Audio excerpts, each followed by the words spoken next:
Black Beggar reveals, "You are my dad," and leaves Millionaire shocked.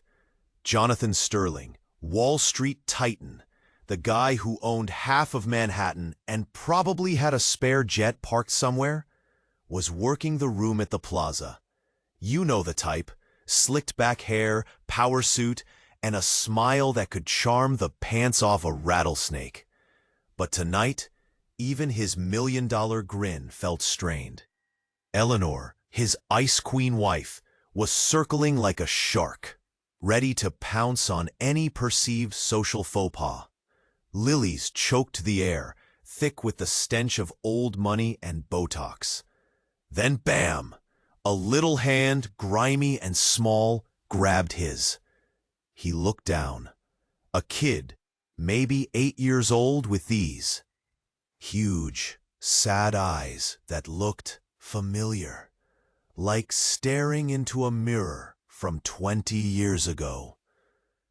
"You're my dad," she whispered, her voice barely audible over the orchestra's cheesy rendition of New York, New York. Jonathan froze. Blackmail? Some kind of twisted joke? He glanced around wildly. Eleanor, of course, was already zeroing in, her perfectly sculpted eyebrows arched in that "you've got some explaining to do" way. The kid, who said her name was Lily, shoved a crumpled, faded letter into his hand. It was addressed to him from Claire. Claire freakin' Miller. A name he hadn't heard in, God, had it really been 20 years? A lifetime ago, back at Yale. A whirlwind of stolen kisses and whispered promises under the autumn leaves. Eleanor's voice dripped with venom. "Don't even think about it, Jonathan. That little street urchin isn't stepping foot in our lives." He looked from Eleanor's glacial glare to Lily's hopeful, heartbreakingly vulnerable face. His carefully constructed world was cracking. This wasn't about money. This was about a past he'd buried, and a future he never saw coming. The letter, it was Claire all right, saying he was Lily's father. But then, a warning. "They're not who you think they are, Jonathan. Protect her." Before he could even process the words, a woman in a power suit, face like granite, yanked Lily away. "I apologize for the interruption, Mr. Sterling. We'll handle this discreetly." As Lily was dragged away, she turned back, her eyes pleading. He watched her disappear into the crowd, a cold dread settling in his stomach. This wasn't just about a daughter he never knew. It was about something far more sinister lurking beneath the surface. Who were they? And why was Claire so damn scared, even from beyond the grave? His perfect life was about to explode, and he had absolutely no clue what was coming. Ei, antes de continuarmos com essa história incrível, preciso te fazer alerta importante. Muitos inscritos têm relatado que o YouTube removeu suas inscrições sem aviso. Dá só uma conferida rápida no botão vermelho aí embaixo para garantir que você ainda está inscrito. No canal. Não quero que você perca nenhum conteúdo exclusivo que vem por aí. Já que você está aí, deixa aquele like poderoso que me ajuda muito com o algoritmo. Ah, e me conta nos comentários, de qual cidade você está assistindo? Adoro conhecer cada pessoa incrível que faz parte dessa comunidade. Sua participação faz toda a diferença. Vamos interagir. He watched her disappear into the crowd, a cold dread settling in his stomach. This wasn't just about a daughter he never knew. It was about something far more sinister lurking beneath the surface. Who were they? And why was Claire so damn scared, even from beyond the grave? His perfect life was about to explode, And he had absolutely no clue what was coming. He had to get out of there, now. He mumbled something to Eleanor about a headache, grabbed his coat, and practically bolted for the exit. The plaza's revolving doors spun him out onto Fifth Avenue. The city lights suddenly too bright, the car horns too loud. He needed to think. He needed Claire's letter. He fumbled for it in his pocket, his hands shaking. The crumpled paper felt like a live wire in his palm. He ducked into the relative quiet of St. Patrick's Cathedral, the soaring architecture offering a strange sense of sanctuary. He unfolded the letter, the faded ink barely legible in the dim light. He read it again, slower this time. "They're not who you think they are, Jonathan. Protect her." Who the hell was Claire talking about? Eleanor? His partners at Sterling Investments? The shadowy figures he'd seen lurking around the plaza? Suddenly, a hand clamped down on his shoulder. He whirled around, ready to fight. But it was just Ben. Ben Carter, his best friend since kindergarten, his right-hand man, the guy he trusted with his life. "John, what the hell's going on?" Eleanor called. "Said you just took off. You okay?" Ben's brow was furrowed with concern. "Ben, I don't even know where to start," Jonathan stammered, clutching the letter. He started to explain, the words tumbling out in a rush. Claire, Lily, the warning. Ben listened patiently, his expression growing increasingly grave. Okay, slow down. We'll figure this out. First, we need to find Lily." He looked at Ben, a wave of gratitude washing over him. "Thanks, Ben. I don't know what I'd do without you." "Hey, that's what friends are for. Now, let's go." They walked out of the cathedral and back onto the bustling street. Jonathan pulled out his phone, ready to call his security team when Ben stopped him. "Wait," Ben said, his voice suddenly tight. "Before you do that, there's something I need to tell you." Jonathan frowned. "What is it, Ben?" Ben took a deep breath, his eyes darting around nervously. "The letter. Claire didn't write it." Jonathan stared at him dumbfounded. What are you talking about?" Ben's face was pale. "I wrote it, John, a few days ago." The world tilted on its axis. "You wrote it? But why? What the hell is going on, Ben?" Ben reached inside his jacket and pulled out a gun. "I'm sorry, John. I really am. But it's too late now." His voice was flat, devoid of emotion. Before Jonathan could react, Ben raised the gun. A deafening shot rang out, shattering the night. The last thing Jonathan saw was Ben's face, a mask of cold detachment as he crumpled to the sidewalk, a bullet hole blooming in his chest, standing. Behind Ben, gun still smoking, was Eleanor. Her perfectly sculpted eyebrows were arched, not in annoyance this time, but in triumph. "Sorry, darling," she said, her voice dripping with ice. "He knew too much." Then she turned and walked away, disappearing into the crowd, leaving Jonathan bleeding on the steps of St. Patrick's, utterly betrayed, and with a chilling realization dawning on him. Eleanor wasn't just an ice queen. She was a stone-cold killer. And he was next. He crumpled to the sidewalk, the cold stone pressing against his back. Blood bloomed on his chest, a dark stain spreading rapidly. Eleanor, she'd set him up. Ben too. But why? Sirens wailed in the distance, growing louder.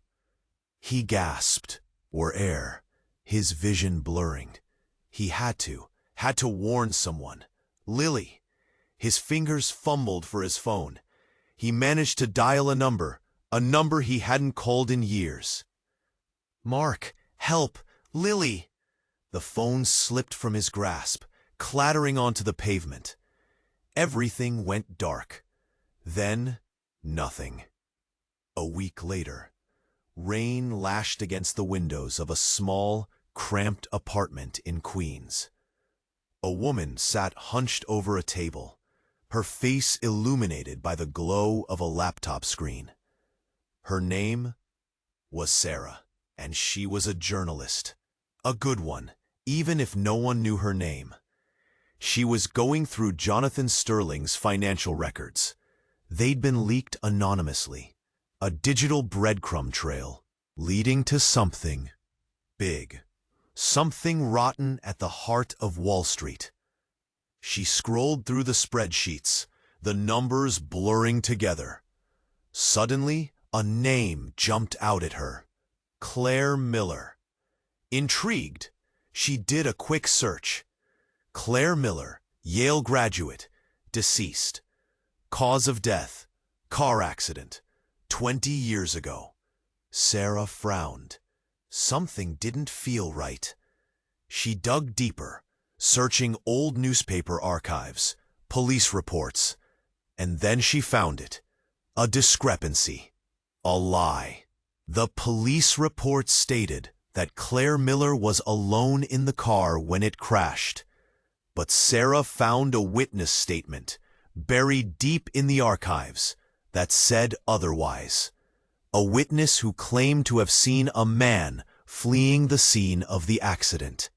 A man who matched Jonathan Sterling's description. Sarah's blood ran cold. Had Jonathan Sterling killed Claire? Was that why he'd been targeted? She leaned back in her chair, her mind racing. This was bigger than she'd ever imagined. Suddenly, her phone rang.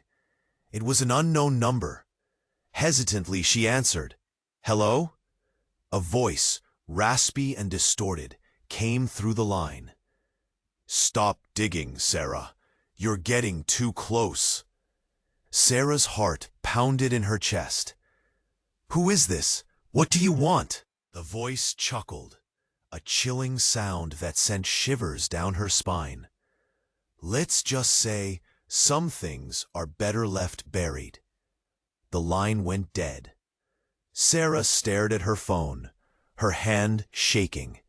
She knew she should back down, walk away. But she couldn't, not now. She looked back at the financial records, her eyes falling on a series of transfers to offshore accounts. Accounts linked to the Sterling Foundation, Jonathan's supposed charitable organization. And then she saw it. A single, recurring payment, going back 20 years. A payment made to Eleanor Sterling. But the description beside the payment stopped her cold. Code name Mommy Dearest. Sarah gasped. Wasn't his wife. Eleanor was his mother. The truth slammed into her like a runaway train. Jonathan and Eleanor, it was all a charade. A twisted, sick charade. But why? What was the point? And what did it have to do with Claire? Suddenly, another email popped into her inbox. Anonymous. Subject line, "The Truth."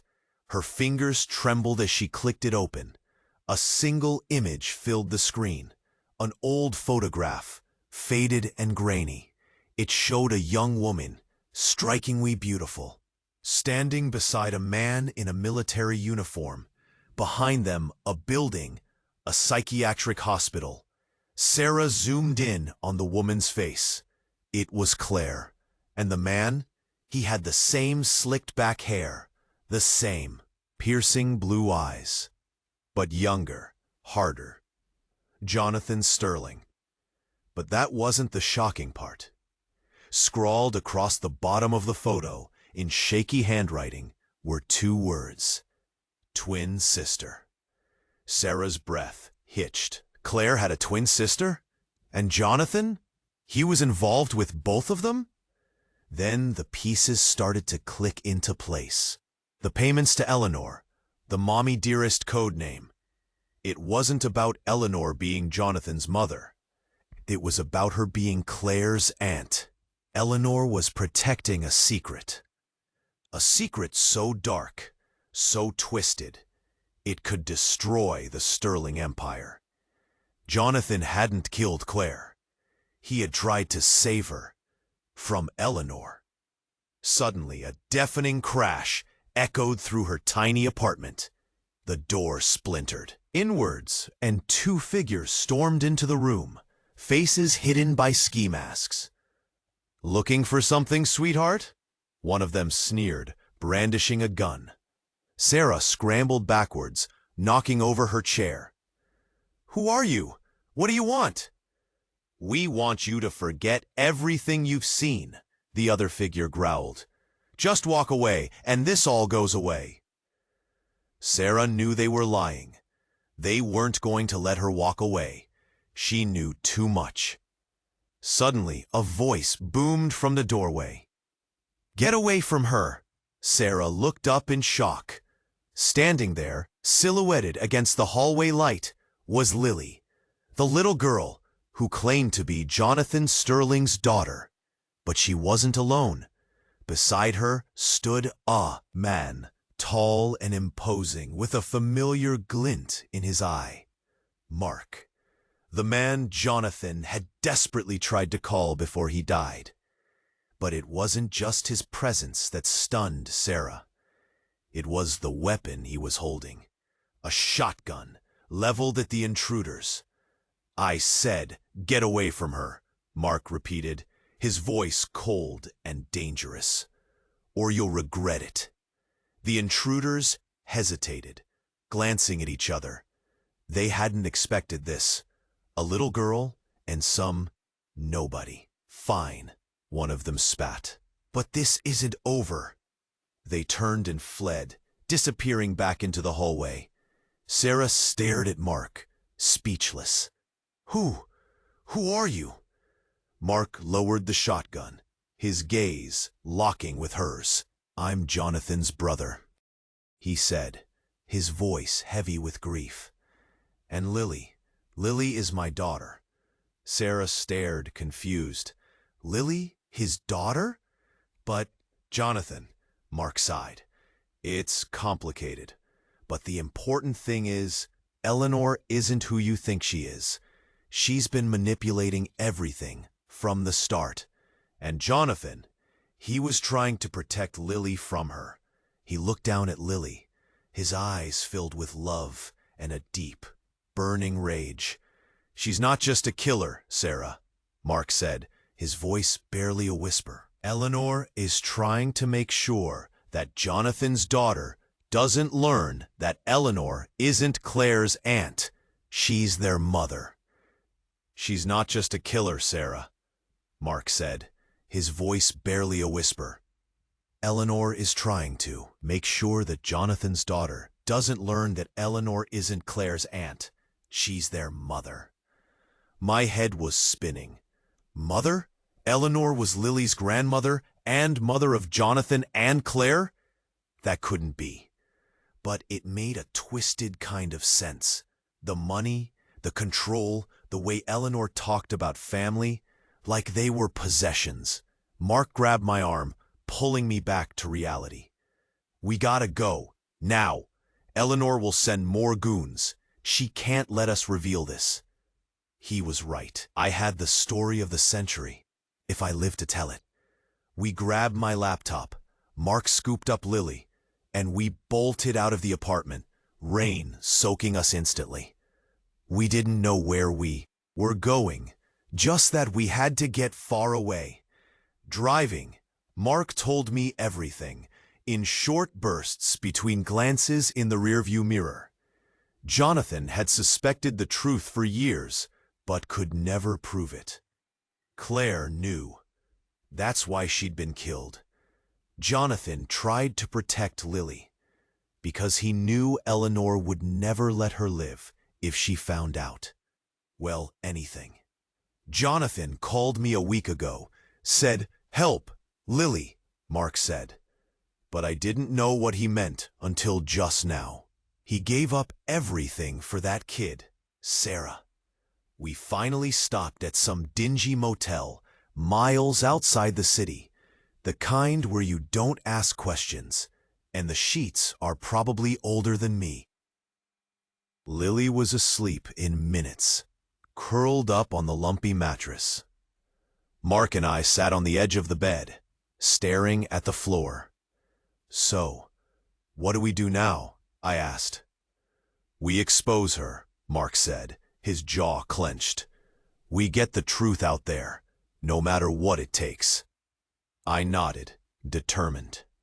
I started typing, the words flowing out of me, a torrent of rage and grief and disbelief. But as I typed, something nagged at me. Something Mark had said. Something about Jonathan. "Mark," I said slowly, "you said Jonathan suspected the truth for years. But if Eleanor is Lily's grandmother, and also Jonathan and Claire's mother, wouldn't that make Eleanor his mother and his sister?" Mark looked at me, his face draining of color. He opened his mouth to speak, but no words came out. He just stared, his eyes wide with a mixture of horror and something else. "Mark," I pressed, my voice trembling, "what is it? What aren't you telling me?" He took a deep breath, his hands shaking.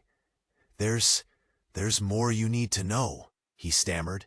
Jonathan wasn't just trying to protect Lily from Eleanor's killer instinct. He was protecting her from the truth of who he was to her. "Sarah, Jonathan isn't Lily's uncle. Jonathan is Lily's—" Suddenly, the door burst open. A figure stood silhouetted against the dim light, a gun glinting in. Their hand. It wasn't Eleanor's goons.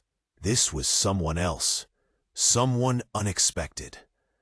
"Don't say another word, Mark," the figure said, their voice cold and hard. "The truth stops here. I will end it. Now." The figure stepped into the light. It was Lily. But not the sweet, scared little girl we'd been protecting. This Lily was older, taller, her eyes filled with a chilling intelligence. The gun in her hand was steady, unwavering. "I know everything," she said, her voice devoid of emotion, "about Eleanor, about Jonathan, and about who I really am. So I need to end all of this." She took a step closer, her gaze fixed on Mark. She raised the gun, and her voice rose with anger. "Everything dies with you. It's what Eleanor wanted." And with a flick of the wrist, she turned the gun to aim at Sarah. "Now, I'm not Jonathan's daughter. I'm not Mark's daughter either. I'm Eleanor's sister, and I'm here to make sure nobody is safe. I am Eleanor's equal, codename Lilith. I'm not Jonathan's daughter. I'm not Mark's daughter either. I'm Eleanor's sister, and I'm here to make sure nobody is safe. I am Eleanor's equal, codename Lilith." Lilith? Codename Lilith? What the hell was going on? I stared at the girl, no, the thing in front of me. That couldn't be Lily, couldn't be. But those eyes, that coldness, it was all Eleanor, but younger, sharper. Mark just stood there, frozen. He knew this was coming. "Mark, what is she talking about?" I whispered. But he just shook his head, his face pale. Lilith smiled, a slow, cruel smile that sent shivers down my spine. "Oh, Mark knows. He knows all about the family secrets. Don't you, Uncle Mark?" Uncle? My head was spinning. Mark was her uncle? So Eleanor wasn't just Lilith's sister? She was her mother? It was all too twisted to process. Before I could even formulate a question, Lilith pulled the trigger. The shot rang out, deafening in the small motel room. Mark screamed, clutching his chest. He crumpled to the floor. blood blooming on his shirt. "Mark!" I yelled, scrambling towards him. But it was too late. His eyes were already glazed over, his breathing ragged. Lilith just stood there, watching, a detached expression on her face, like she was watching a movie. "Why?" I choked out, tears streaming down my face. "Why would you do this?" She shrugged. Eleanor needed him gone. He knew too much. And besides, she added, her voice chillingly casual, he wasn't really family. Not like us. Us? What the hell did she mean? Us? What are you talking about? I demanded, my voice trembling.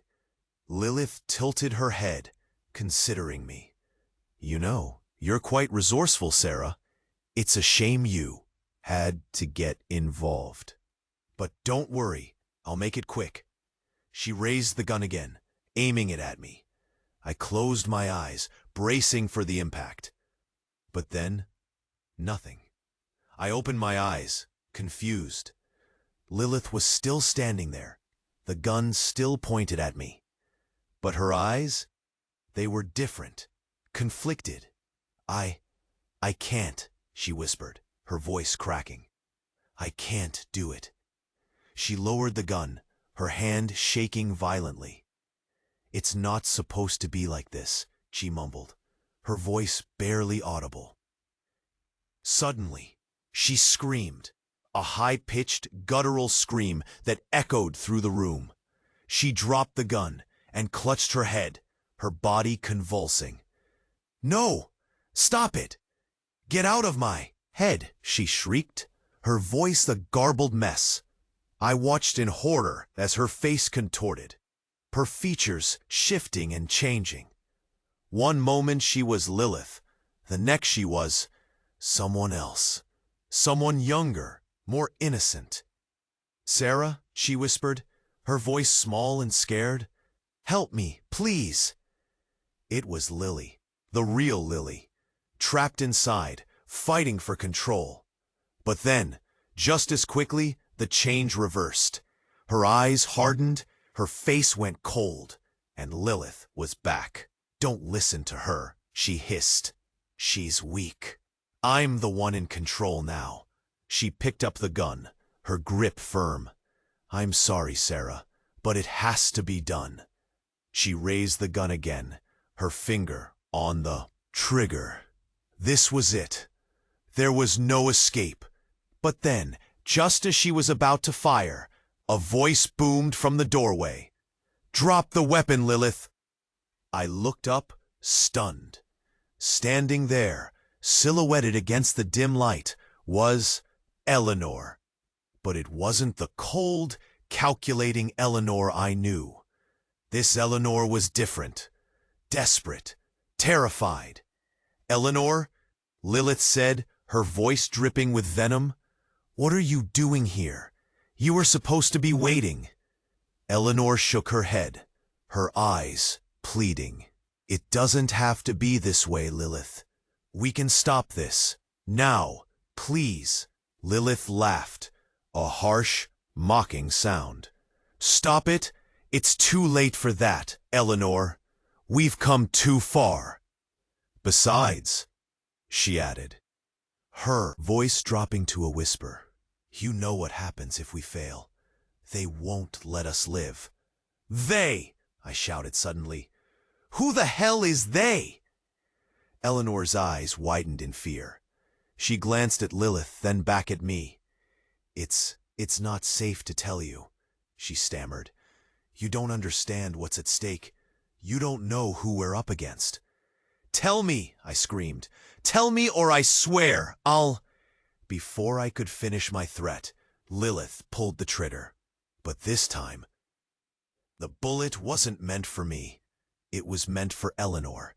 Eleanor screamed, clutching her chest.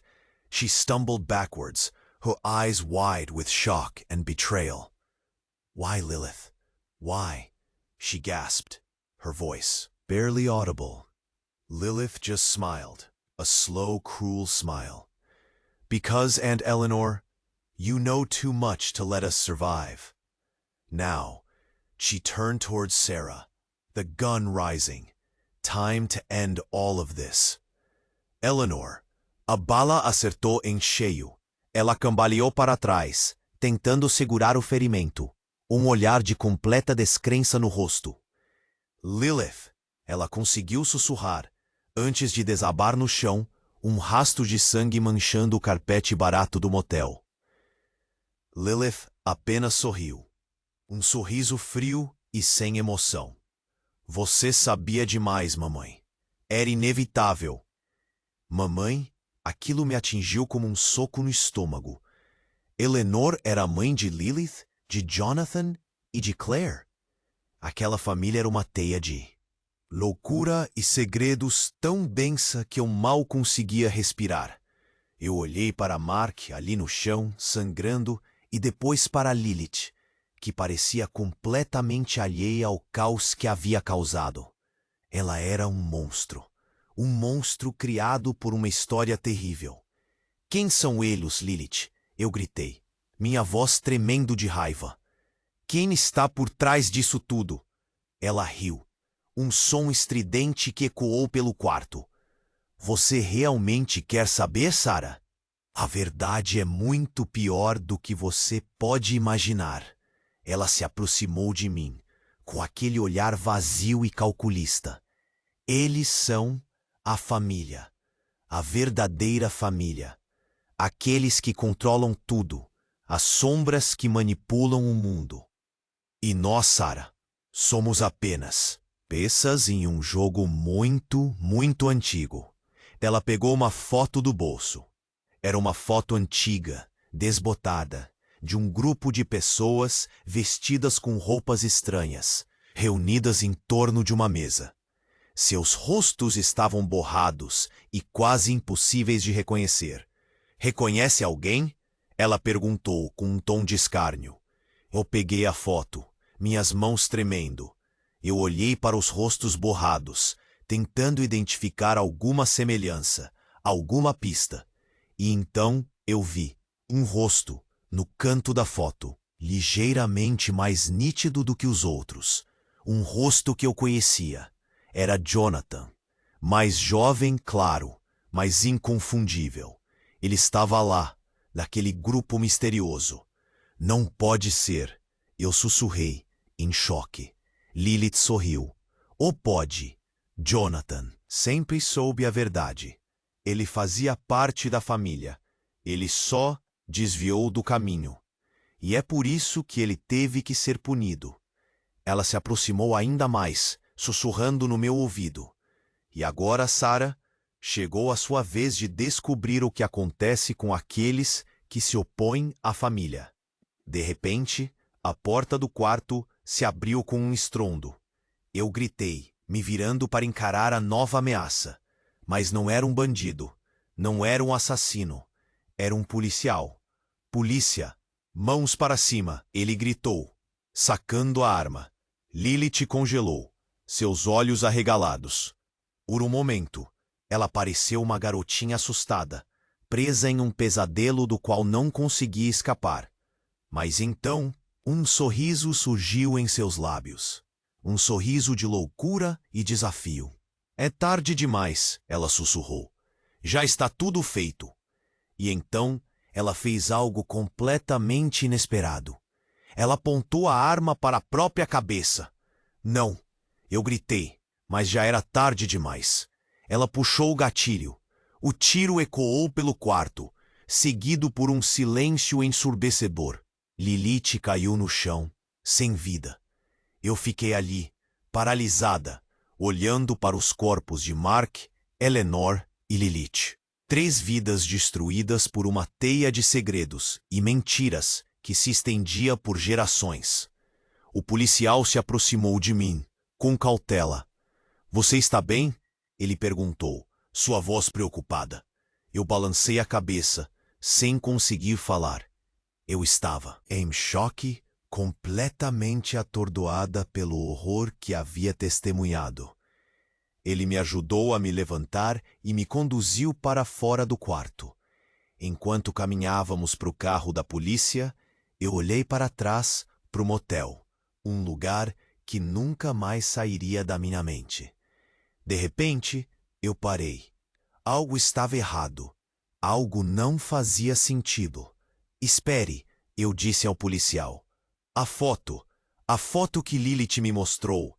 Onde está? Ele olhou para mim, confuso. Que foto? Eu me virei e voltei correndo para o quarto. Eu procurei em todos os lugares, revirando os corpos, procurando debaixo das camas, mas a foto havia sumido. Ela tinha sumido sem deixar vestígios. E então eu percebi. Lilith, não, estava me mostrando a verdade. Ela estava me mostrando uma parte da verdade. Uma parte que eles queriam que eu visse. Mas a verdade completa ainda estava lá fora, esperando para ser descoberta. E agora, eu sabia que tinha que encontrá-la. Não importava o quão perigoso fosse. Não importava o quão aterrorizante fosse. Eu tinha que descobrir quem eram eles. E eu tinha que impedi-los. Enquanto o carro da polícia me levava embora, eu olhei para o céu. As nuvens escuras pairando sobre a cidade. Uma sensação de pavor e determinação tomou conta de mim. A guerra apenas começou, e eu, Sarah, estava prestes a me tornar a arma que derrubaria um império. Eu não sabia o que estava por vir, mas eu sabia que nada seria como antes. As the police car pulled away, I stared back at the motel, a place etched in my memory forever. A chill ran down my spine. Lilith hadn't been showing me the truth. She'd been showing me a version of it, the one they wanted me to see. But the whole truth was still out there. And now I knew I had to find it, no matter how dangerous, no matter how terrifying. I had to figure out who they were, and I had to stop them. As the police car sped through the night, I looked up at the sky, the dark clouds hanging heavy over the city. A wave of fear and determination washed over me. The war had just begun, and I, Sarah, was about to become the weapon that brought down an empire. I didn't know what was coming, but I knew nothing would ever be the same. The police station was a blur of questions, thorns, and flashing lights. I told them everything I could, leaving out the parts about the family and the shadowy figures pulling the strings. They wouldn't believe me anyway.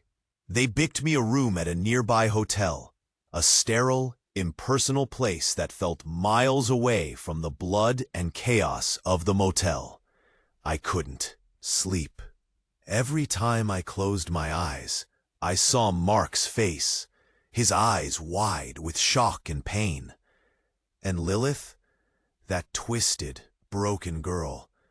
Around dawn, I gave up on sleep and pulled out my laptop. Time to start digging. I went back to the leaked financial records, poring over the spreadsheets, searching for any connection to the mysterious family. It was like trying to find a needle in a haystack. Hours blurred together. Coffee fueled my focus. I was exhausted, but I couldn't stop. Not yet. Then something caught my eye. A small, almost insignificant detail buried deep within the Sterling Foundation's expenses. A series of payments to a company called Omnicorp Security. Security? Why would a supposedly charitable organization need a private security firm? And why were the payments so irregular? Some months, the amount was small, almost negligible. Other months, it was astronomical. Intrigued, I Googled Omnicorp Security. The website was slick and professional, filled with buzzwords about elite protection and discreet solutions. But something felt off. The photos looked staged, the testimonials generic. I dug deeper, searching for news articles, government records. And then I found it. A small, obscure article buried in a local newspaper.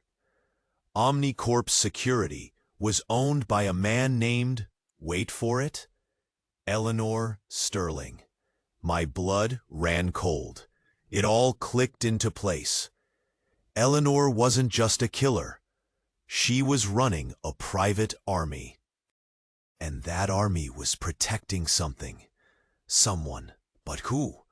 Suddenly, my phone rang. It was an unknown number. Again. I hesitated, my hand trembling. Was it them? Were they coming for me? I took a deep breath and answered. Hello? A voice, familiar and gentle, came through the line. Sarah, it's me, Jonathan. My heart stopped. Jonathan? But Jonathan was dead. I saw him. I saw him bleeding on the steps of St. Patrick's. Jonathan? I stammered, my voice shaking. But how? I don't understand. I can't explain everything over the phone, he said, his voice urgent. But trust me, Sarah, I'm alive, and I know everything. About Eleanor, about Lilith, about the family. He paused, taking a shaky breath. There's a place I need you to go. A place they don't know about. A safe house. Can you do that? Can you meet me there? I swallowed hard, my mind racing. Was this a trap? Could I really trust him? But I didn't have a choice. I had to know the truth. Okay, I said, my voice barely a whisper. Where do I go? He gave me an address, a remote location in upstate New York. Be careful, Sarah. They're watching you. Don't trust anyone. The line went dead. I stared at my phone, my heart pounding in my chest. Jonathan was alive. It changed everything. I packed my bag, grabbed my laptop, and checked out of the hotel. As I walked to my car, I glanced around nervously, scanning the streets for any sign of trouble. I didn't see anyone, but I knew they were there, watching, waiting. As I pulled onto the highway, heading north, I felt a glimmer of hope. Maybe, just maybe, I could finally find the truth. But then, as I glanced in the rearview mirror, I saw it. A black SUV, tailgating me, its headlights glaring in the dawn. They were coming. I pressed down on the accelerator, my heart pounding in my chest. The SUV stayed right behind me, its engine roaring. A chase. I swerved through traffic, trying to lose them. But they were too good. They were relentless. Then, up ahead I saw it. A roadblock. Police cars, flashing lights, officers waving me to pull over. I slammed on the brakes, my tires screeching. The SUV pulled up behind me, blocking my escape. I was tracked. As the police officers approached my car, I rolled down the window, my hands shaking. "License and registration, please," one of them said, his voice stern. I reached for my purse, my fingers fumbling for my wallet. But then, I saw something that made my blood run cold. The officers' eyes. They weren't looking at me. They were looking past me, at the black SUV. And then, I realized they weren't police officers. They were Omnicorp Security. I was about to scream when I heard a voice behind me. "Going somewhere, Sarah?" I turned around, my heart sinking. Standing there, blocking the road, was a figure I never expected to see again. It was Mark, alive and well, and he was smiling. "Surprised to see me, Sarah?" he said, his voice smooth and chilling. "Did you really think I was dead? Did you really think it was all about Eleanor?" He stepped closer, his smile widening. "Oh, Sarah, sweet Sarah, it's never what you expect. Eleanor and Lilith were pawns. I'm in charge." He reached for my door, and for the first time I saw him, not in a motel room, but bathed in the light, and it all came down at once. Mark was wearing Eleanor's ring. He reached for my door, and for the first time I saw him not in a motel room, but bathed in the light, and it all came down at once. Mark was wearing Eleanor's ring. My mind went blank. That ring, Eleanor never took it off. Never. It was part of her, like her ice-cold stare or her perfectly sculpted eyebrows. How could Mark have it? He saw the look on my face, and his smile widened, becoming something truly sinister. "Sharp eyes, Sarah," he purred, his voice like velvet over steel. "But you're still missing the big picture." He yanked open my door, and those fake cops, Omnicorp goons, swarmed me. I tried to fight, but they were too many, too strong. They dragged me out of the car, rough and brutal. Mark watched, amused. "Take her to the estate. She's going to be very useful." They shoved me into the back of the SUV, the world spinning. The estate? What the hell was the estate? As we sped away, I saw Mark standing there, silhouetted against the rising sun, Eleanor's ring glinting on his finger. Then, everything went dark. I woke up in a room that was both opulent and terrifying. Crystal chandeliers, silk wallpaper, priceless antiques. But the windows were barred. The door was steel. I was a prisoner. I tried the door, but it was locked. I pounded on it, screamed for help, but no one came. Panic clawed at my throat. Where was I? What did Mark want? Suddenly, the door swung open. It was Mark, but he was different. He was wearing a tailored suit. His hair was slicked back, and he moved with an authority that was chilling. "Welcome to the estate, Sarah," he said, his voice smooth and menacing. "I hope you find your accommodations satisfactory." He gestured around the room, a cruel smile playing on his lips. "This is where the real power resides. This is where the family makes its." "What do you want, Mark?" I demanded, my voice trembling. "Why am I here?" He chuckled, a cold, humorless sound. "You're here, Sarah, because you're special. You're resourceful, intelligent, and you know too much." He paused, his eyes narrowing. "But most importantly, you have something they want." "What are you talking about?" He stepped closer, his voice dropping to a whisper. "Jonathan. They believe you know where he is, and they want him back." My heart leaped. Jonathan was alive. Mark confirmed it. But why did they want him back?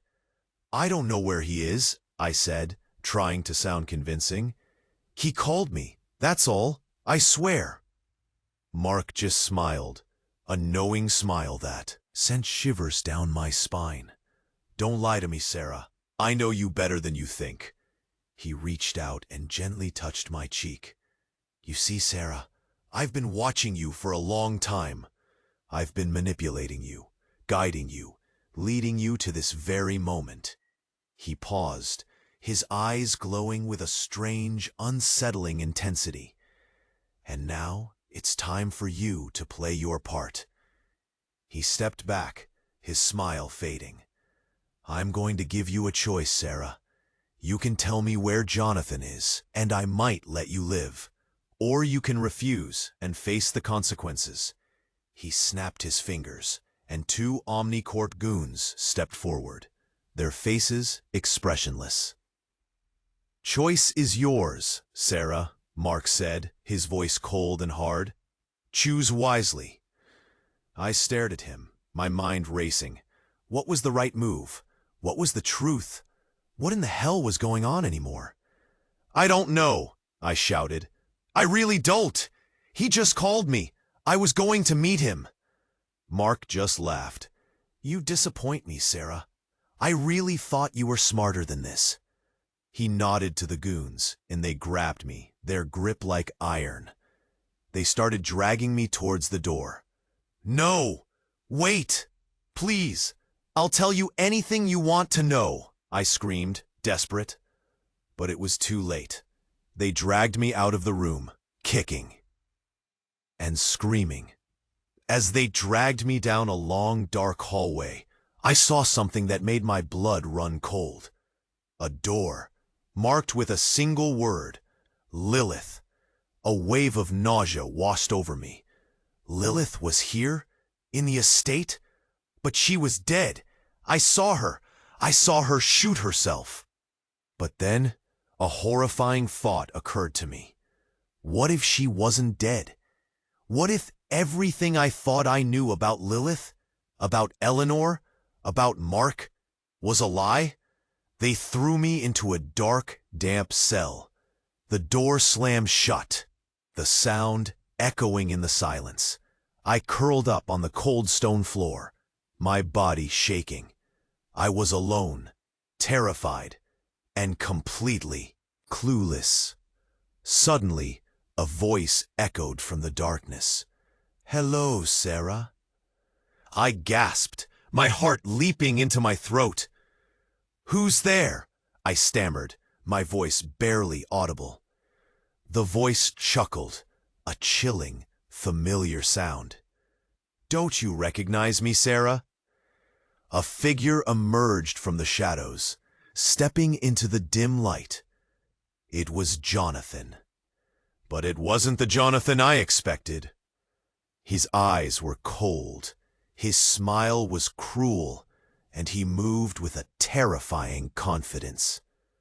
He was the perfect copy of Mark. It was disturbing. He stopped just outside the cell. So, did you figure it all out before the end? I'm sorry it had to be like this, but Mark and I have a schedule to keep. Family has expectations. My brain broke. This was it. Everything turned on its head. Jonathan and Mark were twins. Jonathan, meu cérebro fritou. Era isso. Tudo virando de cabeça para baixo. Jonathan e Mark eram gêmeos. Gêmeos sinistros. Manipuladores. Como eu não percebi antes. Você e Mark. Eu consegui balbuciar. Vocês planejaram tudo isso? Jonathan sorriu. Um sorriso que não alcançava seus olhos. Oh, Sarah, você é tão previsível. Acha mesmo que Eleanor e Lilith eram as cabeças por trás disso? Elas eram apenas peças no tabuleiro. Nós somos a família, os verdadeiros Sterling. E você é a nossa convidada de honra. Billy se aproximou da cela, sua sombra me cobrindo. Mark sempre foi o mais ambicioso, o mestre dos disfarces. Mas eu sempre fui o mais inteligente, o que pensa à frente. E nós dois juntos somos imbatíveis. Ele pegou uma mecha do meu cabelo, enrolando-a nos dedos. Você sabe, você é muito parecida com a Claire. A mesma teimosia, a mesma sede por verdade. Pena que ela não conseguiu entender o jogo a tempo. Jogo? Que jogo era esse? E o que Jonathan ia fazer comigo? O que você quer? Eu perguntei, minha voz tremendo. Ele soltou meu cabelo, suspirando. Eu quero o que todos nós queremos, Sarah. Poder, controle, a certeza de que o nosso legado continuará.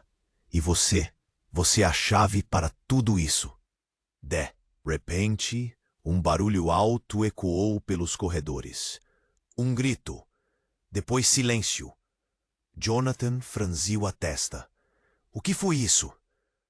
Antes que ele pudesse reagir, a porta da minha cela se abriu com um estrondo.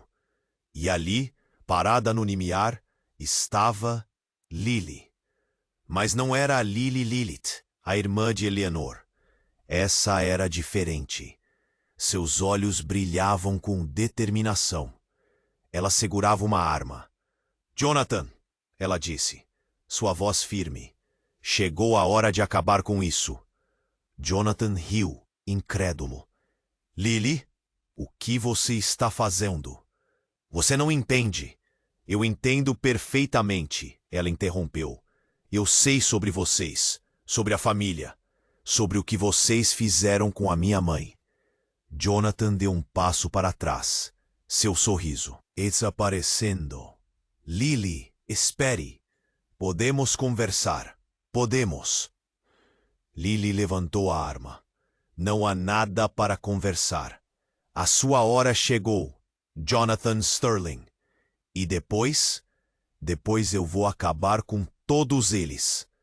Ela puxou o gatilho. Eu não sei o que aconteceu depois. Apagaram tudo. Me jogaram na estrada, sem nada. A polícia me achou, claro, e tentou me tirar alguma coisa. Mas eu não lembro de nada. Fui para um lugar distante e calmo. Só sei que a família ainda está por aí. Começando. E você? Vai ficar aí parado esperando o próximo capítulo? Ou vai se juntar à luta? Você precisa se inscrever agora. Não perca as próximas histórias, os segredos que ainda estão por vir. Esmague o botão de like agora. Mostre seu apoio. Alimente o algoritmo. Prove que você está comigo nessa. Inunde a seção de comentários. O que você achou desse final? Quais suas teorias? Sua opinião é fundamental. Compartilhe instantaneamente. Envie este vídeo para 5 amigos que precisam conhecer esse desfecho. Eles precisam saber. Este é o momento. Apenas os verdadeiros fãs entendem a importância de apoiar o canal. Não espere nem mais um segundo. A família está observando. E você? De que lado está?